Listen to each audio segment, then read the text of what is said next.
mesdames et messieurs, de tout savoir très nombreux, en train de suivre cette émission Fauteuil Bleu, une émission qui vous fait tellement du bien. Dans cette émission, nous avons toujours l'habitude de recevoir que de personnalités publiques, les hommes des dieux, les artistes, les sportifs, mais également le politique. Aujourd'hui, spécialement, toujours deux personnes. Pourquoi est-ce qu'on a réussi deux personnes? C'est justement parce que Moutou Azala qui a dernièrement à le Baki Babiloko Oyo cité réaction, il y a Oyo Aye comme deuxième invité Nakati ya émission Oyo. Voilà donc celle qu'on avait réussi dernièrement, on l'appelle Maman Sylvie. C'est Maman Sylvie? Oui, Maman Sylvie Tchala. Maman Sylvie Tchala, à qui je dis déjà bonjour. Bonjour. Comment vous allez? Je vais bien par la grâce d'Elohim. Voilà, je vais profiter de cette occasion pour dire un grand merci à notre directeur de programme qui est juste de l'autre côté. Et puis dire un grand merci à celui qui est de l'autre côté de la baie vitre, on l'appelle Pacifique, et qui met derrière les caméras. On a Moukolo, Olivier Sage, Placide Menayakou, Hervé, Elia, Emeraude, Safiri. Voilà, le messie qui a voulu réagir à affronter maman Sylvie, on l'appelle le pasteur Lepori, c'est ça, non? Oui. Voilà, homme dédié. Vous allez vous présenter. Vous êtes... Oui, moi c'est le pasteur Hervé. Hervé Lepori. Oui. Voilà, Oza, pasteur ma église Nini. Asegad Bethesda. Asegad Bethesda. Bethesda. Oui. Voilà, église est à côté Nini. L'église est juste na ozone, na ngaliema ozone, na Kamunganga. Donc so comme na Kamunganga, à l'église Kamunganga, morgue à Louine, ils ont référence autour de l'avenue Boulou, numéro 2, église de ça. Voilà, donc Fauteuil Bleu Tozala toujours na petit de en premier parcours historique à Moutou et après tout après tout quand on a ba question mususu alors tout peut si occasion on a pour se présenter au Banabiso comment est-ce qu'on transitait puisque avant, je crois que vous allez qui na monte normal comme Batou Belé et puis présentement là au commis pasteur Mokabi alors mais qu'un peu corrélaté biso histoire et ça na makindenge ni ngolo ngana mokili au comme serviteur de Dieu. Ok, merci beaucoup. Nzamba Zalokum pour les locaux en tout cas et bongaka malam mosala nzambe komeka koyoka mukiata parcours na nazalaki mwana na kola ki Nicodim lokola bana nyonso na protestant nazwaki baptême mais simananga kozwa baptême na landaka débat moko débat wana nde mutu et causaka ba problème ebele na vinanga ezalaki entre ba musulmans na ba chrétiens. Alors c'était prévu ba chrétiens ba prouver na ba musulmans que Jésus-Christ a vraiment nzambe. Malheureusement que ba pasteur bazaki na plateau ba koka ki vraiment ko komisa et ba musulmans ne siko fa ki ba komate. Alors et bien c'est comme si ba musulmans ba tsaki ba pasteur bi. Et ko sala ke na moni netinzela solo za na islam. Na yaki ko kota na islam. Na sali 10 ans na islam. 10 ans na islam. Mais et quoi arriver na moment moko pour ngana ndo sambela non lokola batu musu basambela mais ndo sambela pona lena susa bokonza likolo. Et comme na moment moko na komo yoka na islam pona islam ezana ba shia ezana ba sunnite. Alors ba shia ba lobi biso ndete okota paradis. Vous allez vous aider ba shia ba subite nde banani. Ba shia na ba onso baza ba musulman mais na kati na bango ezana ba musulman musu ba benga do bango balobaka balanda ka sunna. Bango bazolanda sunna ya prophète Mohammed. Et puis les ba musulmans mususu ya auto lobi ba shia donc ba sambelaka ndenge mon côté batanga courant moko mais ba kabwana ba sambelaka ndenge mon côté pour comprendre faut ça kaka moto za ina kati mais so za ina kati o comprendre mais bandeko ba musulmans bazolanta pesi ba mbote ba yebi ninyo na zoloba. Alors pendant que nazali na ngamba ba sunnite nazoka ba shia bazoloba ke côté yo nzamba zate côté o peso pe tolo ba kuna pe nzamba zate na binofona tanga islam pona me ko comprendre. Na kotanga islam ba komi ko présenter biso ba ilmu djinn ça veut dire étude des démons. Alors on a mona qui ont déjà compliqué mais comment aweza mambo nzambe et comme isusu ba makamba ba démons na mona kango suspect na ki okutana ba mwalimu mususu omoni mwalimu na komo ba pratique moko eza vraiment biblique kolongola basa batu bazemi ba doa mususu ya ba domination ba doa mususu ya kobimisa ba biloko na binono nesiko nzamba zate. Alors et dérangea kinga nena yaki ko sambela na bondeli na bi nzambe oya kela likona se Jésus te alate même okela likona se la kisanga place na ko sambela. Alors prière wato na sa kango nazui ndoto moko 3 jours ezolandana. Oui, nazomona pasteur Ritundaya place ça na pesi mbote na moni mama wana na 4 église bazola sanga ye moko na 4 église. Alors 3 jours ndoto anezolanda mande pesi nga kobanga na ke komona ye à te partager alobi nzamba azobenga yo il faut okoma chrétien, il faut tika islam. Et ça lenga soni po batu ebele bayiba ki naza musulman. Si on a komona ngam na Bouddha Jésus na loba mingi po na Jésus ba mona ngai sona komo lobela Jésus et ça la soni. Mais malgré nous soit nzamba insistaki alors ti ayiko sala ke malembe na yaki ko tika islam pe na komi mo Kristo.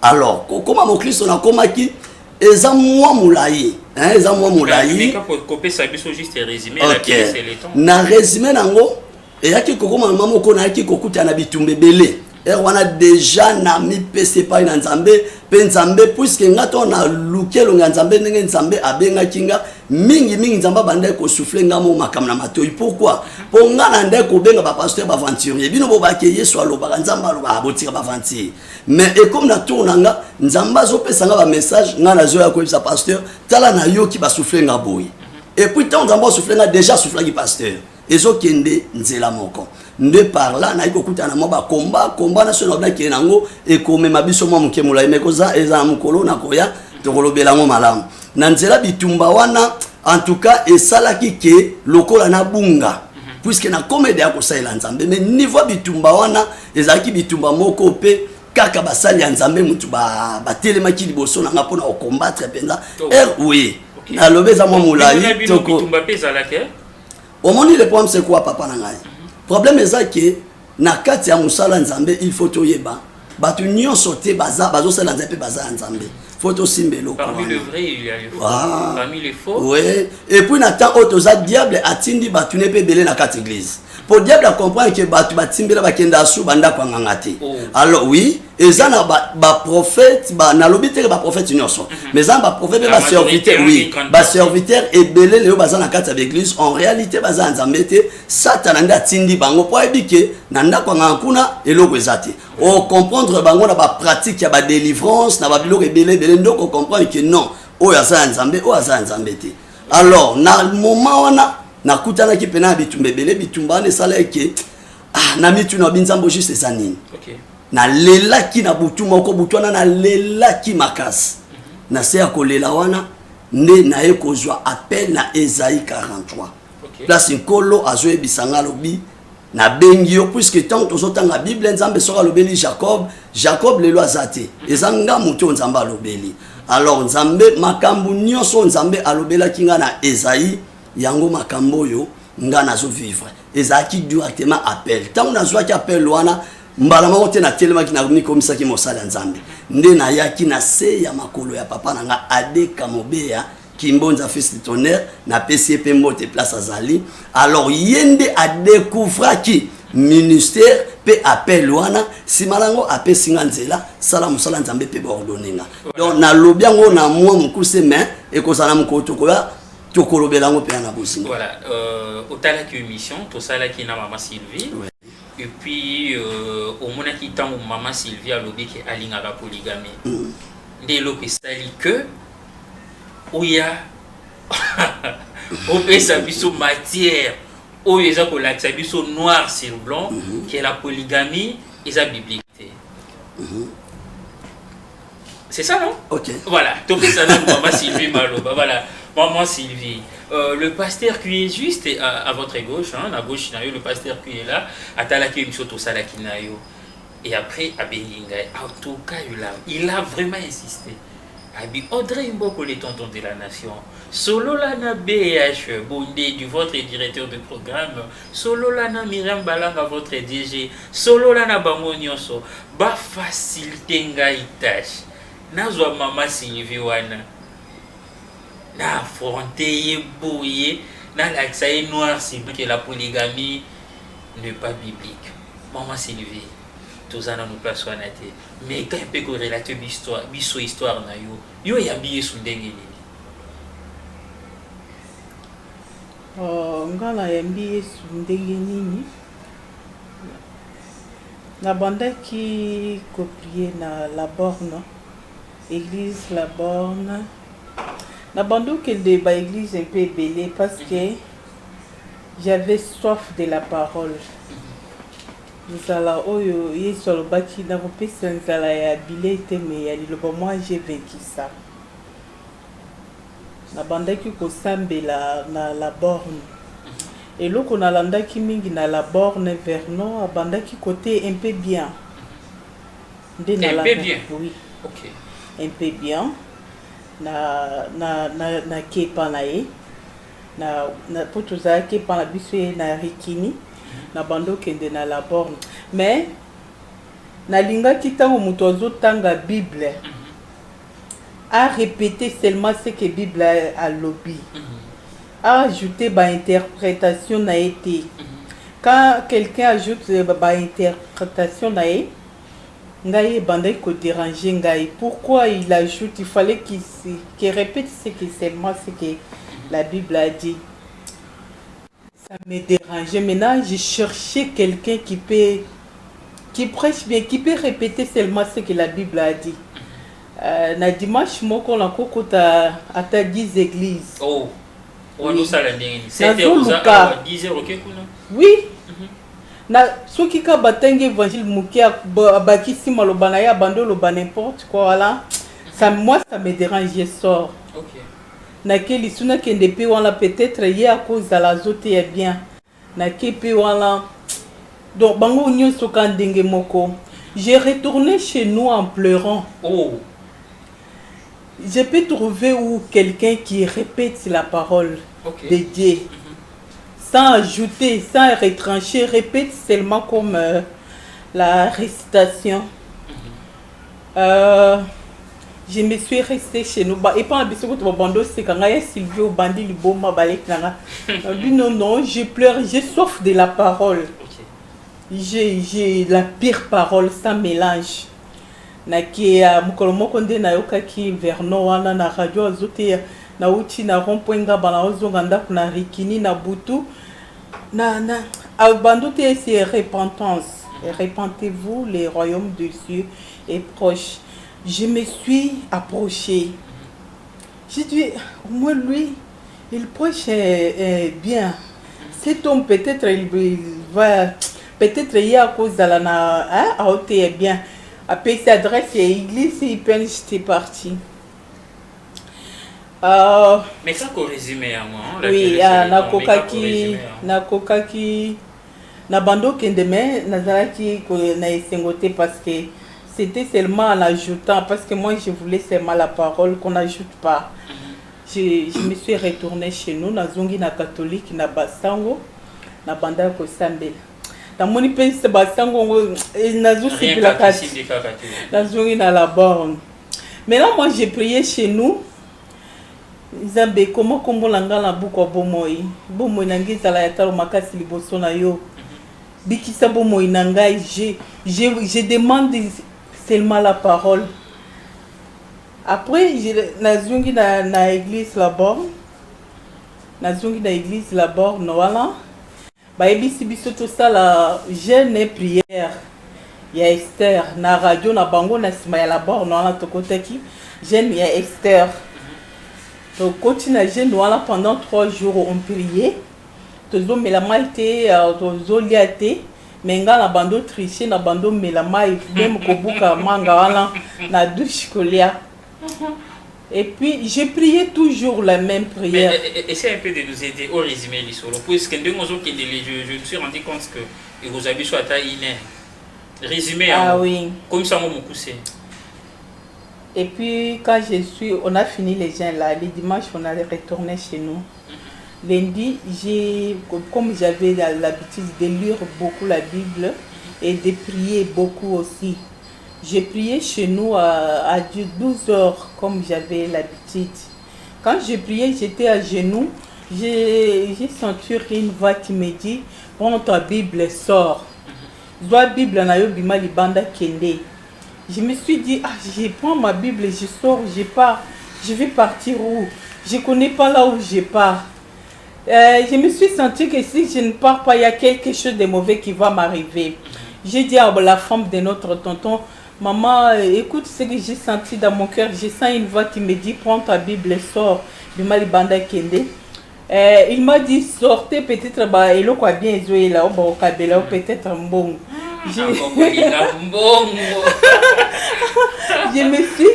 J'ai pris ma Bible et puis je suis sortie dehors.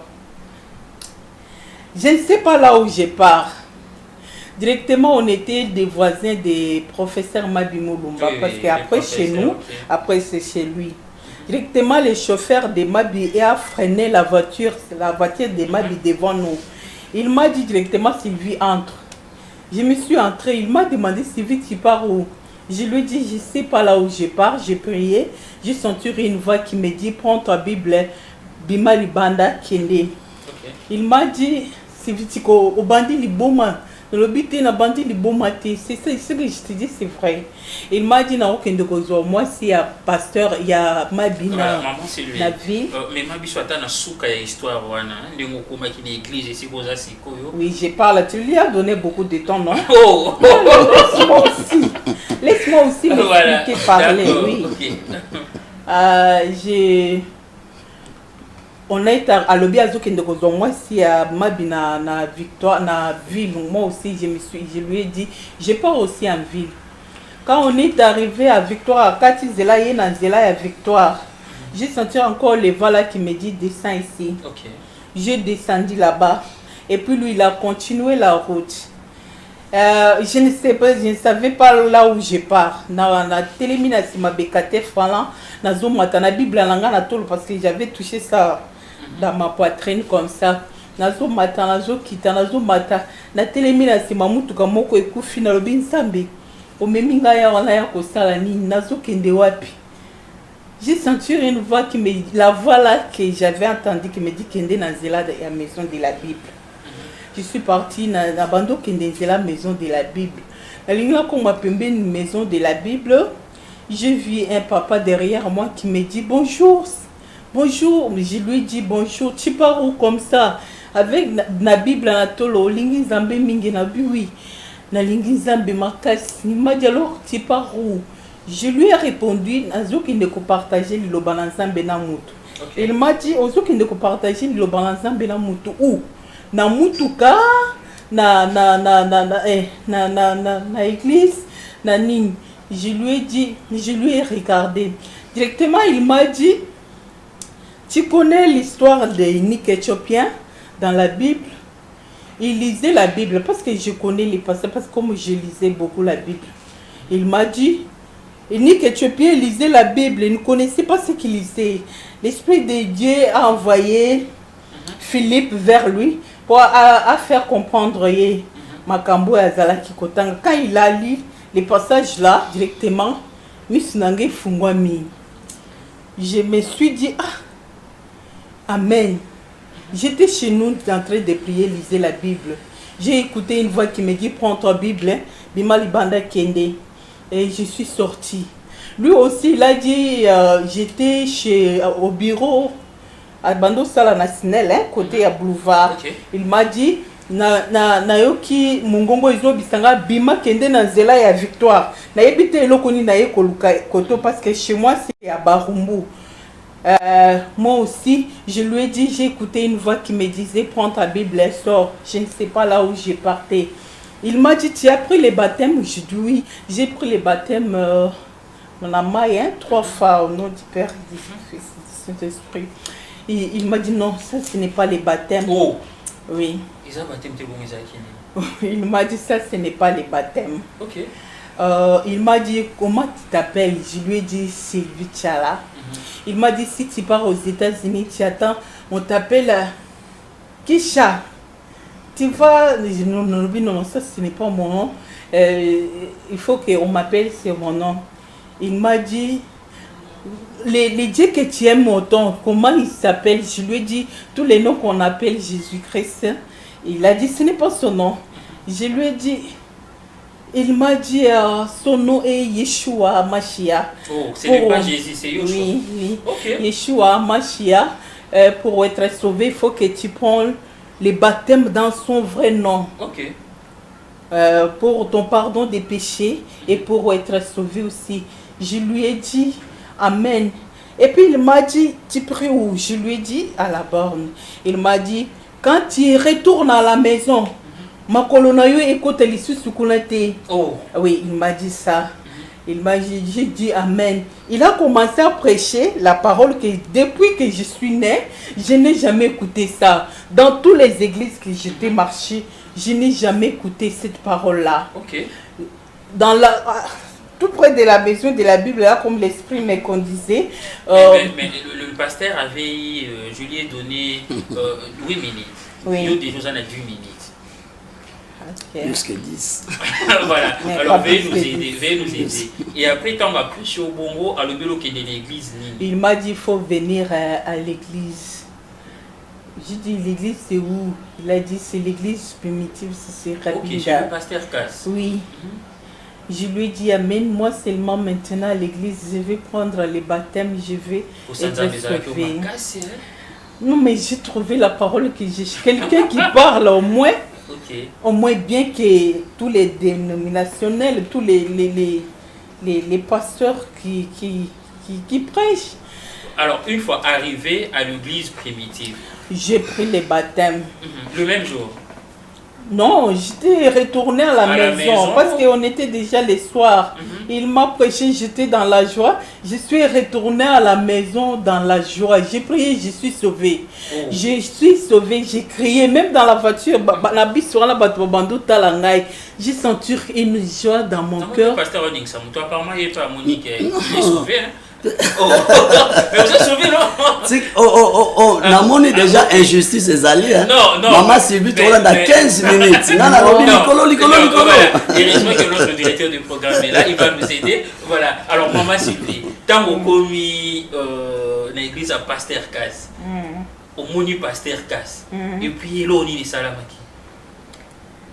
Non, les pasteurs n'étaient pas là, il était en France.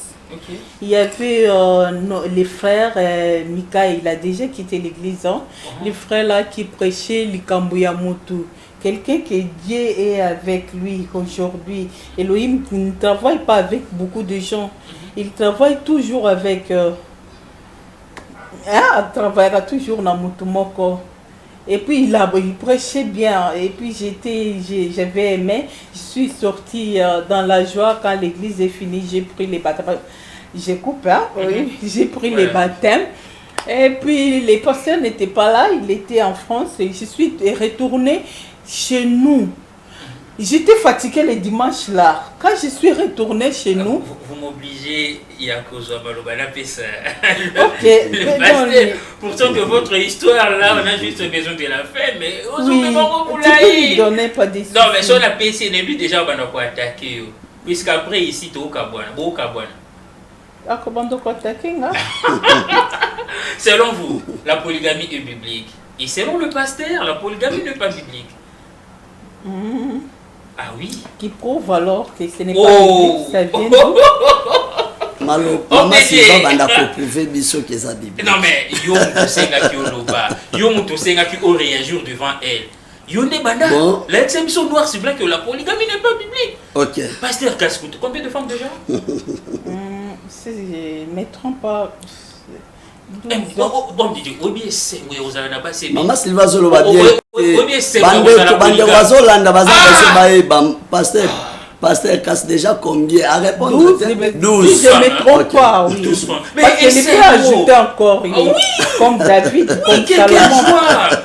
Comme toute la Bible, oui. Oh, vous êtes content de prendre une bonne heure à Batoubé. Ça fait tellement du bien. On va nous donner 12 femmes, on a pour mon corps. Maman Sylvie, c'est ça, non? Oui. Oh, voilà. Donc, homme de Dieu, vous allez nous prouver noir sur blanc que la polygamie n'est pas biblique. Na Pessin Zambé, merci. Pour Maman Sylvain. C'est Elohim, hein? Jésus c'est Elohim. Hein? Bon, ce qu'il faut tuer dans débat moussous, mais les lots tuer dans débat moussous. Polygamie. Puisque Maman Sylvain déjà tient belé, c'est là-bas au Kabiso, va comprendre que polygamie c'est biblique, c'est biblique. Voilà, on y va.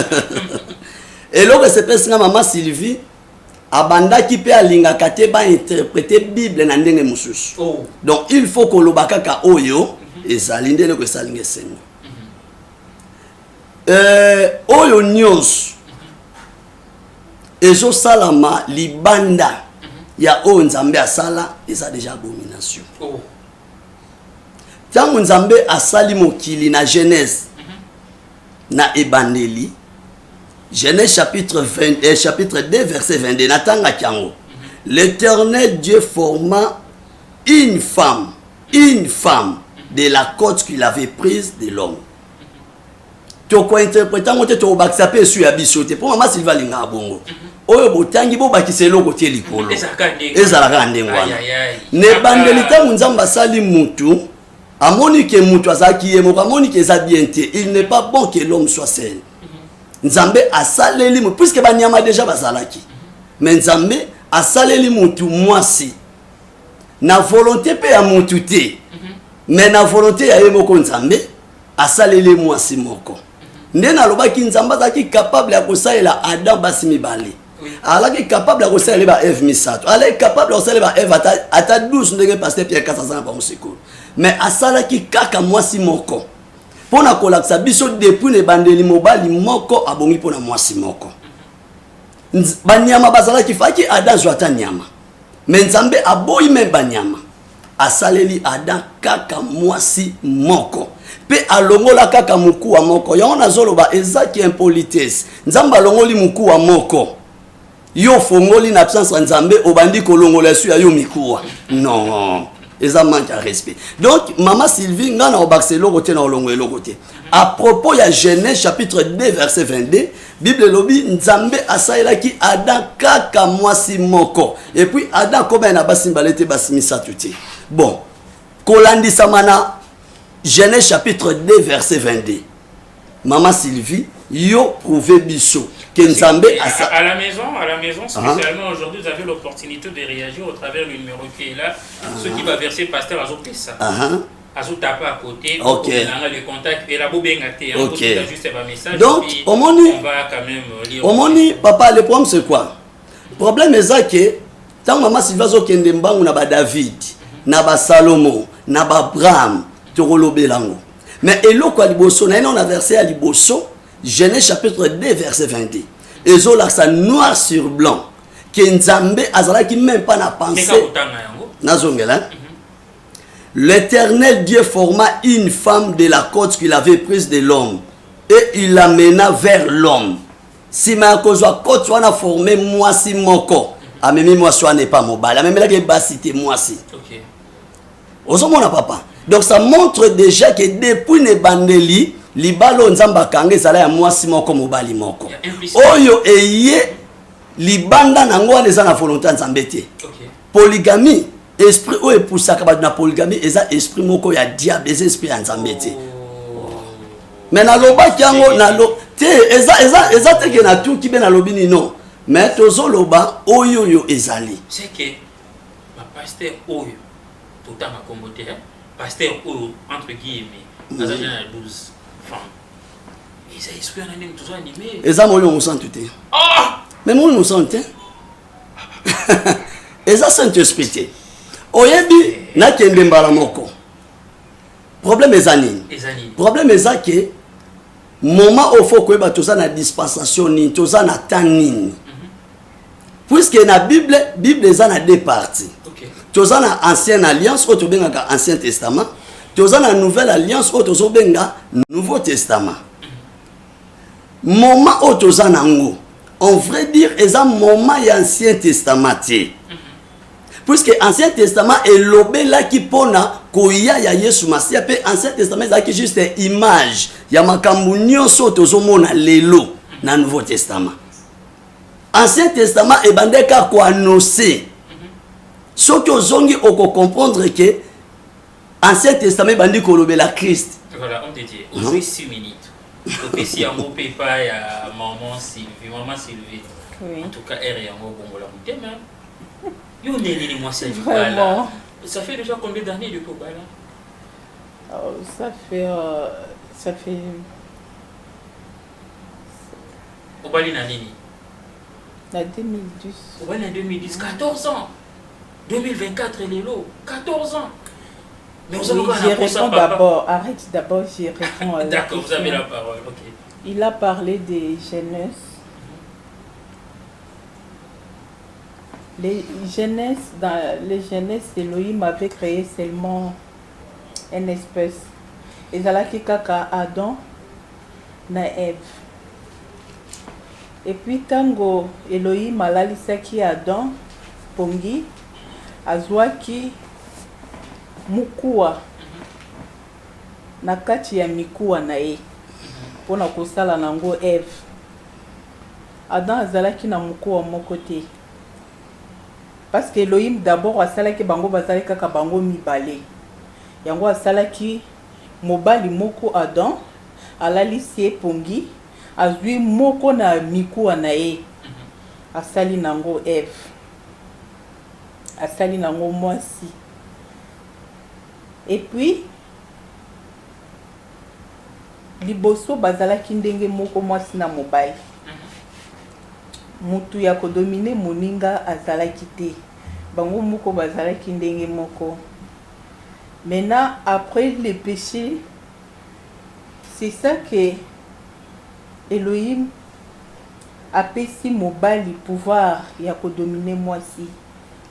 C'est tango basalaki lisumu nde Elohim alobaki na mwasi banda lelo lo mobali ya kodomine likolo na yo.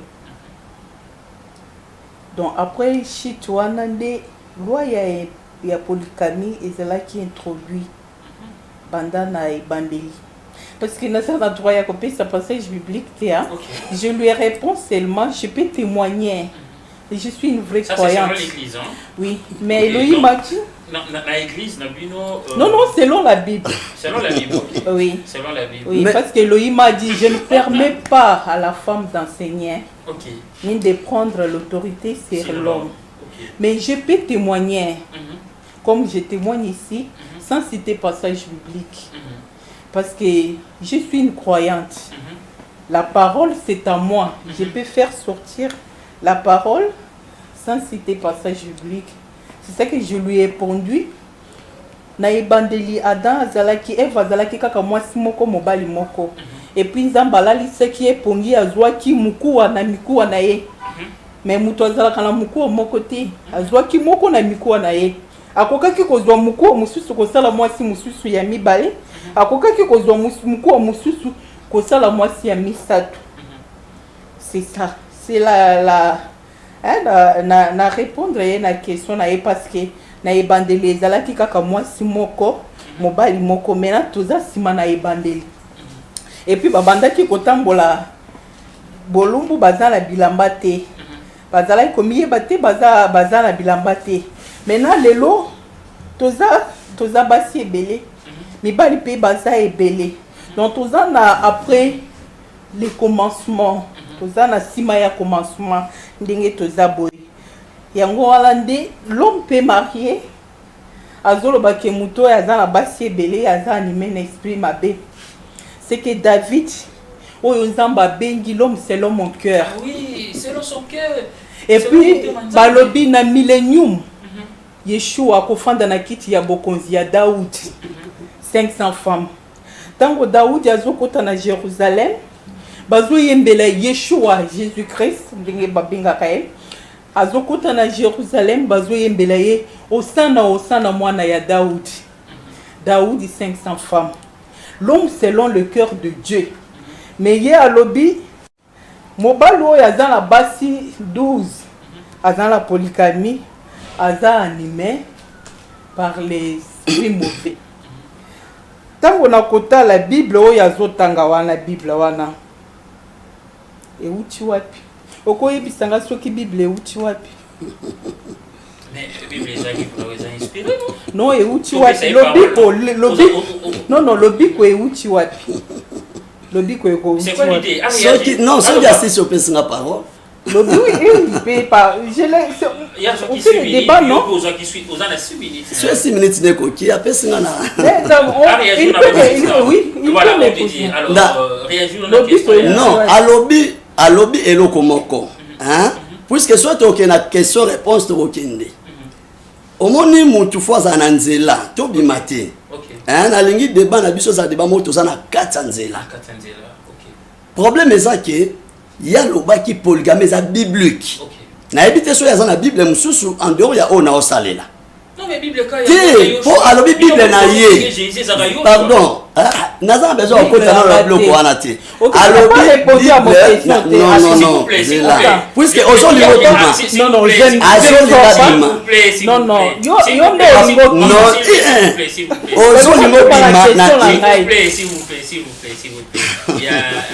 Il y a des gens à la maison qui sont en train de nous suivre. Il y a mon papa Willy Moucheni, le roi soleil. S'il vous plaît. Mon papa Willy Moucheni qui me suit en scène tout moment. Tout solo là bien. Ils ont la tête que yo l'oubien. Moi je suis là pour vous questionner.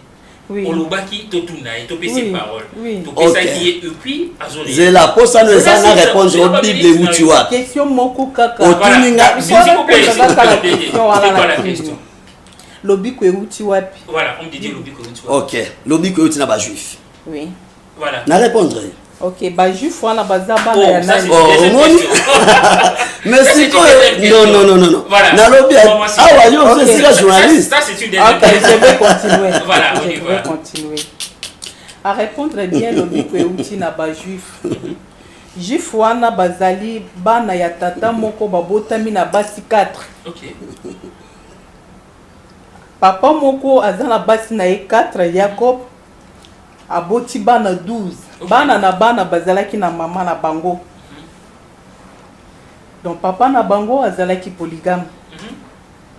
Donc lobi ko Bible e uti pa na yete. E uti nde na ba polygame ya zo condamné mais azotanga Bible. OK. Azoloba na azana kati ya Bible. Mais tozoloba David azana kati na Bible azali banda Bible te. Maman Sylvie. Oui. Voilà, puisqu'on est déjà à Londres, on m'a essayé d'entrer de citer. Déjà, je crois que les directeurs de programme ont entré. Papa Biach Bondé dit, il va nous rappeler s'il nous reste combien de minutes. Voilà donc. Alors, une question. Maman Sylvie. Un jour, au occupé qu'on les canards repentance, pour le bilan, je prends la décision, il y a qu'on nier polygamie. Jamais. Parce que jamais. Jamais. C'est jusqu'à la mort. À la vie éternelle, c'est ça qui va m'amener à la vie éternelle. Alors, on me dit, oui. Un jour, en tout cas, je me suis rendu compte que j'étais dans la perdition, cause à la monogame, ils ont bien été, je dois être polygame. C'est qu'il faut pas changer dans nos Bibles. Oh. Ceux qui ont la Bible, oyo. Hein? Jamais. Voilà, alors maman Sylvie, il y a des gens qui sont en train de nous suivre à la maison. Vous étant une femme qui adore la polygamie, c'est ça, non? Oui, c'est la parole d'Elohim. Vous adorez la polygamie, Obi Keza Maloba Elohim. J'aime la parole, je protège ça. Je crois à ça. Oui, Elohim, c'est la parole. Il est la parole faite chair. Je l'adore parce qu'il est la parole. Oui, j'adore cette parole-là. C'est la parole d'Elohim, il est la parole. Et que ça, là, on ndenge nini, obi ko bali na 2010. Et que ça, là, on ndenge nini, ceux qui ont moni mobali na yo a présenté une deuxième femme. Et que ça, là, bien, c'est ma soeur. Oh, et ça, là, bien. Oui. Ton papa. Mais j'accepte ça. Je ne suis pas hypocrite. Parce que c'est ça qui va m'amener au ciel. Ok. La polygamie. Je ne peux pas nier ça. Je ne peux pas faire la hypocrisie parce que c'est ma vie. Ok. J'aime la polygamie. Mon mari peut ajouter encore comme David, comme Salomon, comme la continuité de la Bible. Bonis, papa, bonis, papa, bonis, papa, bonis. Papa, je vous mets oui, maman Sylvie, on y va. Je ne sais pas si aujourd'hui je vais parler de mon force prise. Oh là là. Voilà, avant de prendre le pasteur, il y a au sein de la rapé pasteur, bien qu'on soit monogame, mais qui c'est ça pour nous autres, maman Sylvie a Tritaka, d'ailleurs Elohim a aidé qui a s'inspiré, qui a joué qui inspiration par Elohim, maman Sylvie, a ça m'a cassé dans ma rambo, il y a beaucoup, il y a une moutassa là. Mais moi je renforce papa. Ouais, pour papa. apparemment rejoindre la polygamie. Ça, c'est une bonne chose. Voilà, donc maman Sylvie Dengaza Bongo, yende mutasa laka obaki soyo kaka force please. Alors, bino batuza kolanda biso, maman Sylvie aza awa, bino batuza na pas problème. Oh, nyonso bozana ngo, n'hésitez pas d'appeler maman Sylvie. Vous allez donner votre numéro? Numéro nangai 084 084 043 043 42 42 71 71 Okobandela 084 084 oui. 043 043 42 42 71. Voilà, donc je dois déjà témoigner.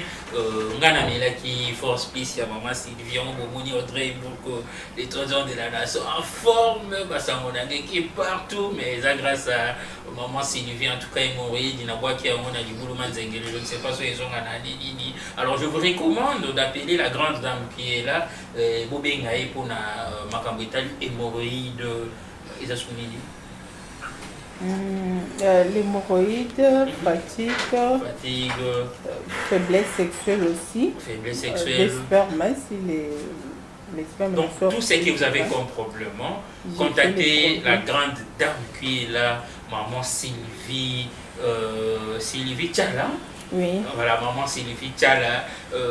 Voilà, donc, Bobenga, maman Sylvie Tchala, elle est là, à traiter hémorroïde, faiblesse sexuelle, vous avez posé un problème, il y a missou, vous avez des infections, tout ça. Donc, il y en a bien qui passe partout. Et surtout, c'est quand même une femme mariée. On sous-entend que les femmes mariées sont des gens au baza, la level, la dimension, la sens, la responsabilité. Je ne pense pas que vous traitez vous traitez batou. Donc, elle est là, vous bengaye, yom tout papa, vous avez un problème mémoriel, des autres vous dérangez ou grave.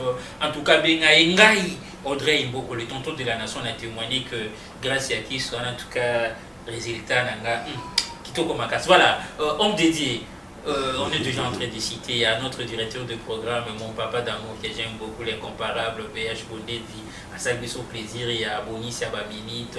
Mais vu les temps, Tokokaka Koko Manasukate, pour nous monayo yena ba verset tellement ébélé du rokanyela qui m'a Sylvie. Mais surtout moi je me suis rendu compte que yo ozana par wana ngambu na yo maman Sylvie pas na ngambu na ye ata soki PH notre directeur de programme albililo émission sur ça la matin bo kendeka boeti jeudi bo bandaka ko loba ti ba mo nyoso ozana ngambu moko ti toko majeudi wana ou ti nous ozana ngambu moko. Alors pour conclure, il y a des gens qui sont en train de nous suivre toko ki ko retenir nini par rapport à polygamie.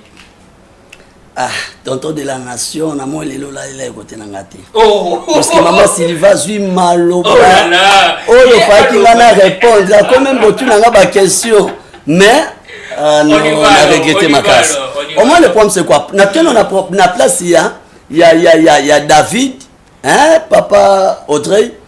Nzambe abengi David, l'homme selon mon cœur. Et Belé Tokansa, Nzamba bengaki David, l'homme selon mon cœur. Mais il faut qu'on comprenne pourquoi Nzambe a bengaki David l'homme selon mon cœur. Nzambe a bengaki David l'homme selon mon cœur. Et zalaki pour David azalaki premier roi oya bimaki na libota ya Yuda. Puisque tangu Jacob azo bénir bananaye, Jacob a pambolaki Juda lokola jeune lion pe alobi sceptre ekolongwa jamais na maboko na ye. Ozomona alobi que sept nzeta bokonze kolongwa na maboko ya Juda te. Donc Nzamba zaki déjà na plan que libota o bakozala na bokonzi et kozala libota ya Juda. Oh, premier roi na Israël ezaki Saoul. Saoul azalaki benjamite. Yango moni Nzambe a rejeté ki Saoul pour projet Nzambe zalaki fo roi na Israël ezala Moyuda. Il faut zala Juda pourquoi? Pour nanzela ba Yuda nde Yesu akobotama. Donc ce Nzamba benga David l'homme selon mon cœur pour David azalaki premier roi wa botama ki na libota ba Yuda. Donc ça c'est un. Deuxièmement, maman Sylvie alobi na biswawa. On est déjà en train de citer. Bon, ok, pour nous conclure, le problème est aboué. Faut yeba que polygamie, tant que le bélango, maman Sylvie va pointer dans l'Ancien Testament. On a Bible, tout ça na Ancien Testament, tout ça Nouveau Testament. Ancien Testament, ça tant ya loi. Or régime wana régime ya loi yango teza régime eza lelo na minute toza na régime ya grâce Yesu tango aye abomi régime ya loi c'est pour cela Yesu likamba ba israélite mais comme likamba ba nation biso nyonso leo ba chrétien donc référence na biso lelo eza na ancien testament eza na nouveau testament mama Sylvie nga na linga tangela nga ne fils ata mutu moko na nouveau testament oye ayebi kaza polygame soki atangi ka ata kombo apôtre moko mutu moko tazaki polygame nga na longisi puisque polygamie au moins dans l'Ancien Testament problème est que Saint-Esprit va avoir un abattuté mais Saint-Esprit va avoir koya juste pour montrer que sa mission mon soit mission n'est qui ça met déjà Saint-Esprit qui tant Saint-Esprit qui au tikali mutu lokwa batunyoso au kosa les règles lokwa batunyoso mais na moment où toza na nouvelle alliance molimo mosanza kiti avant dikat na biso donc ezama comme tout seul to bito sala ndenge ba David basala Saint-Esprit moi a utilisé biso ezate David a bengana milimo mabete mais comment cela to bengana esprit mabe Salomo Abraham ba chassa milimo mabete comment cela to chassa ba démon donc pour comprendre que toza sous na temps ya loi te toza sous na temps wana te to comme na régime sous régime ya grâce régime à grâce et possible nzela ya ko vivre malam poto batela molimo mosanto azakati na biso donc problème eza yangwana pona komeka ko conclure problème eza ke bana nzambe to simba ke polygamie eza biblique te polygamie eza biblique te mutu akoyela lobi ke polygamie eza biblique ako tourner beaucoup plus dans l'Ancien Testament mais aya na Nouveau Testament a prouvé que Joseph Mobala Marie azaki polygame, que Pierre azaki polygame, Paul azaki polygame. Dans le Nouveau Testament, tout le Nouveau Testament ezo pekisa. Et lobi que Mobala ma faza na mwasi moko. Et lobi que so to ngoza la évêque, il faut ozala kaka na mwasi moko. Donc tant que bana nzambe o toza na temps o toza temps ya grâce. En tout cas, vous avez péché. Il y a une personne qui nous a écrit Adopé ça va verser hein comme on va va verser où ils ont l'accent noir sur blanc que la polygamie n'est pas biblique ou le la bango ya ngoji c'est puis nanda ko bakotanga. OK, bazu 1 Corinthiens chapitre 7. 1 Corinthiens chapitre 7 batanga ngo batangango mobimba. Hein? Batanga 1 Corinthiens chapitre 7. OK. Et deuxièmement, na oti ko pesa Genèse. Donc eza na ba passage tellement ébélé au se no bina banda kopesa et ko ya ko risquer que o na ngana loba o eza l'essentiel na loba ngote donc na lingi na conclure pour na koyebisa bana nzambe ke na Nouveau Testament ndenge ba bengaka na nouvelle alliance eza permité référence ko ya na loi te na nito modèle na biso eza Christ na ba apôtre donc ba Moïse bazaki ba image ce qui a lobby Jacob azaki na basi mibale Jacob azaki type image à Jésus na sens ni Israël kombo wana ezaki kombo Jacob or Jacob abotaki bana 12 bana 12 ans yango esala ke lokola Jacob azaki image à Jésus Jésus pas zo ba apôtre 12 donc ce qui est na ba apôtre 12 pour na ko représenter que yé aye ko sala Israël ya sika ozomona alors bana 12 ya Jacob bango ba formaki peuple d'Israël. De même que 12 apôtres à Jésus bango ba former les lobiso ba chrétien nation ya sika lelo to bimina nzela bana 12 à Jacob. Donc ce qui azali na basimbale rien que pona kolakisa ke ancien na nouvelle alliance. Voilà, merci beaucoup homme dédié hein, merci vraiment pour la matière, je crois que maman Sylvie à comprendre réellement que la polygamie n'est pas biblique. Les bibliques, ok. Ah, et ça n'engage que vous, hein, donc je crois que maman Sylvie à comprendre vraiment que la polygamie n'est pas biblique et aussi selon maman Sylvie, il faut comprendre que la polygamie est biblique. Maman Sylvie n'a compris que la polygamie est biblique. Maman Sylvie. Ça n'engage que vous. Voilà, si vous plaît, on est déjà à la fin de notre émission. Voilà, donc merci à vous. Bino Watbolani Bisonanda, en tout cas, grand merci à vous. Aujourd'hui spécialement, tous ceux qui le pasteur Lopori pour réagir par rapport il y a maman Sylvie, voilà, on dédie quelques salutations puisque nous sommes déjà à la fin et puis adresse à l'église rapidement. Ok, merci pour la salutation. On apprécie vraiment beauté na papa Raphaël Lopori, maman Marie-Christine, wana papa nanga, pasteur Ade Kamoube ya papa nanga Molimo, pe équipe Mobimba ya Kamunganga, na pesimbote na Bionere Baron, na pesimbote na maman du Maclo, na pesimbote na molonga nanga maman Abigail Lepori, nzambe apambola pasali bolam. Alors église nazo ko insister tout ça na ozone, juste ceux qui au commune à DGC pour batebele ba ebi DGC au poussani muke na à église so retourner morgue à Luindu alors au commune mort ya Luindu otuni avenue Bulungu numéro 2 bien otuni église oyo pasteur Hervé Lepori azokamba vraiment côté wana nyonso bayebi pe bakoya ko voilà, merci à vous homme dédié je profite de cette occasion pour dire un grand merci à l'emblématique Florie Mbado qui nous suit sûrement depuis quelque part. Voilà, maman Sylvie, on est vraiment à la fin de notre émission. Le mot de la fin. Mot de la fin, Zakaka.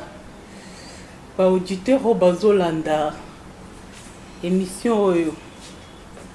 Baye Bokotala. Nani aza na kati ya Bible nani aza na kati ya Bible te parce que bango baza baobungisa libota na Nzambe koyoka d'abord histoire na ye azobeta ndenge abeta abandaki po andimela Nzambe se à côté Elohim aujourd'hui Nzambe lelo po bika ozwa bomo ya seko il faut y aller en gambo na biso. Alors rapidement quelques na bengi na pisi binombote ba congolais nyoso balembi na mukongo pasi ba fatigue tokoti na ne ya sika il faut sepelisa madame na yo soki azosepela lisusu te hémorroïde ekomisaka mobali impuissant hémorroïde epeza ba AVC mosusu eutaka na hémorroïde. J'ai un bon produit Force Plus pour la bande kolanga nyonso ba congolais to consommer made in Congo. Force Plus ezali produit ya bana mboka. C'est bio naturel, c'est les compléments alimentaires. Force Plus c'est maman, papa, mwana akoki komela yango eza na danger moko te elongolaka ba toxique na nzoto hémorroïde ata obeti nango et balobi eza chronique. Force Plus akosilisa yango rapidement. Tozana nazana ta ya kolobela bino lelo te pour la Force Plus ya tozaki na makambo ya Nzambe apesi bino numéro langa 084 043 42 71 084 043 42 71. Voilà, grand merci mon papa Pablo Kini, le déclarant par excellence qui nous suit depuis quelque part. Grand merci, un grand merci à King Lova, l'argentier de la ville, sans oublier celui que j'aime beaucoup, Moto Asala, en sorte que nous à la fin du mois, il y a Théo Zambrota. Merci beaucoup à vous, aimables téléspectateurs. Restez toujours branchés ce côté sur Média Business Télévision. Moi, je vous retrouve déjà Céline Lee dans les cadres de l'émission Mateko avec la grande dame, bien évidemment, Myriam Ebalanga, les Moutou à la présentation. Merci à notre directeur de programme BH Bondedi. Merci à le vieux sage, merci à Nayo le vieux sage, Placide Minayaku, Hervé Elia, Emeraude Safiri. Merci, merci à vous. En tout cas, restez toujours branchés ce côté sur Média Business Télévision. Merci et de bonnes choses à vous.